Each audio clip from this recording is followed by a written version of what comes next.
In today's video, I'm going to teach you how to adjust border thickness in Canva. Start by opening your web browser and searching for Canva. In the results, look for the official Canva website. It should display the familiar brand name and a secure connection indicator in the address bar. Click the correct link to head straight to the home page. Next, sign into your Canva account.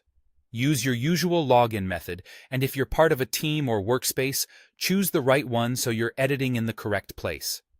Once you're in, your dashboard will load with your recent designs and templates. In your design, click on the shape whose border you want to adjust. This could be a rectangle, circle, or any graphic element that supports borders. Make sure the shape is actively selected.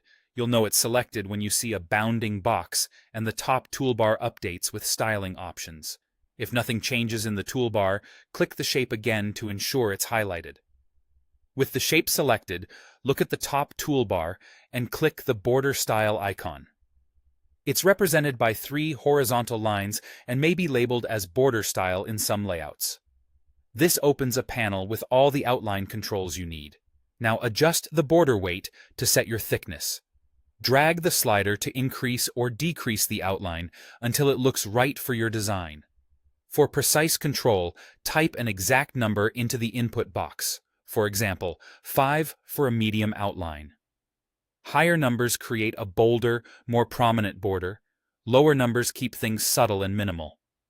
While you're here, you can also switch the border type between solid, dashed, or dotted to match your style. Solid lines work well for clean interfaces, while dashed or dotted borders can draw attention without feeling too heavy. If you don't see the change immediately, double-check that the shape is still selected and that the border color isn't set to transparent. In the same menu, fine-tune the shape's feel with the corner rounding slider. Sliding to the right softens sharp corners into rounded ones, which can make your layout feel friendlier and more modern. Keep it low for a crisp, structured look, or increase it for smooth, pill-shaped edges. Small, consistent rounding across multiple shapes helps maintain visual harmony in your design. That's it. You've adjusted border thickness, explored line styles, and refined corner rounding.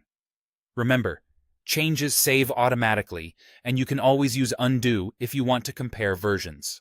Try these tweaks across a few shapes to build a consistent, polished layout.